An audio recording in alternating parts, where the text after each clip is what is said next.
Hello guys, welcome to my channel the Calcutta junction. আমি রিতম। তোমরা যেমনটা আগের ব্লগে দেখলে যে আমার দিদি চেন্নাই থেকে এসছে, তো এসেই একদিনের মধ্যে এত কিছু সব আয়োজন করে ফেলেছে। আর যে ঠাকুরটা তোমরা দেখছো সেই ঠাকুরটা কিন্তু আমার দিদি নিজে আবার কলকা করেছে, আবার কিছু ডিজাইন করেছে চালচিত্রর দিকটা। তো এখন দেখতেই পাচ্ছ মোটামুটি সমস্ত জিনিসই হয়ে গেছে রেডি, যাবতীয় সমস্ত কিছু দিদি আর মা মিলে সব একেবারে রেডি করে ফেলেছে। তো আমরা অপেক্ষা করছিলাম আমাদের ঠাকুরমশাইয়ের আসার কথা ছিল অনেকক্ষণ আগেই, কিন্তু তিনি আসেননি। তাই জন্য আমি আর আমার দিদি একেবারে চলে যাই আমাদের রাস্তার মোড়ে, গলির মোড়ে। সেখানে যখন আমরা দেখতে পেলাম যে ঠাকুরমশাই আসছে না, তখন এই ঠাকুরমশাইকে আমরা দেখতে পেলাম যিনি আমাদেরই পাড়ার লোকনাথ মন্দিরে পুজো করেন। তো সেখান থেকে আমরা এনাকে হাইজ্যাক করে নিয়ে চলে এসেছি।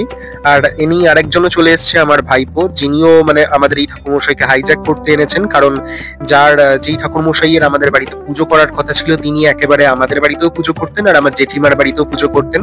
আমার ছোটদাও চলে এসছে।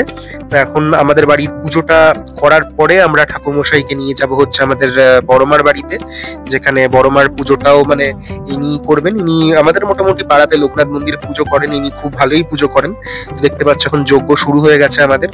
তোমাদের সকলকে রিকোয়েস্ট করব সম্পূর্ণ ভিডিওটা দেখার। এখানে তোমরা দেখতে পাবে আমাদের বাড়ির পুজো আর আমাদের বড়মার বাড়ির পুজোও তোমাদের দেখাবো। এখন আমাদের যজ্ঞ প্রায় চলছে এখন।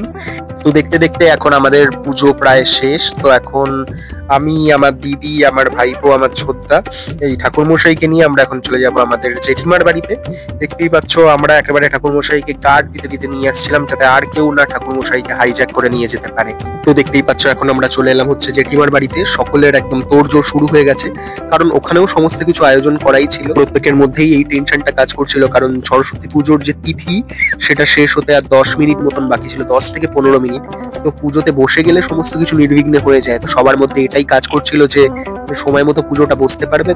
তো ফাইনালি মা সরস্বতীর আশীর্বাদে সমস্ত কাজ নির্বিঘ্নেই মিটে গেল। তো আজকে যেই খুদেটাকে দেখতে পাচ্ছেন এখন কাঁসর বাজাচ্ছে, আজকে তার হাতে খড়ি হবে এখানে। তো সমস্ত কিছু প্রিপারেশন এখানে নেওয়াই আছে। দেখতেই পাচ্ছ একটা স্লেট, পেন্সিল, সমস্ত কিছু আছে। তো ফাইনালি এবার হাতে খড়ি শুরু হয়ে যাবে। তারপরে দেখতেই পাচ্ছ এখন ঠাকুরমশাই স্লেট আর পেন্সিল নিয়ে পুজো করে নিচ্ছে। তারপরে এখন একদম ছোট্ট ভাইপো বসে পড়লো হাতে খড়ির জন্য। তো ঠাকুরমশাই নিজের হাতে একেবারে হাতে খড়ি করিয়ে দিচ্ছে অ আ হ্রস্বই দীর্ঘই লিখিয়ে। তো তারপরে মোটামুটি এখানেও পুজোটা নির্বিঘ্নেই মিটে গেল। সবার মধ্যেই এই টেনশনটা কাজ করছিল যে সমস্ত কাজ ঠিকঠাক হবে কিনা। আর এই হচ্ছে আমাদের ঘটিদের স্পেশাল গোটা সেদ্ধ। আর আমাদের বাড়ির প্রসাদ এটা এখন আমরা খেতে শুরু করে দেবো। আর আমাদের চিফ গেস্ট ইতিমধ্যেই এসে গেছে, মিন্টি। আর এই হচ্ছে আজকে আমাদের দুপুরের মেনু। বন্ধুরা, তোমাদের যদি এই শর্টসটা ভালো লেগে থাকে তাহলে অবশ্যই লাইক করো আমার ভিডিও আর সাবস্ক্রাইব করতে ভুলো না আমার YouTube channel the Calcutta junction. Thank you guys.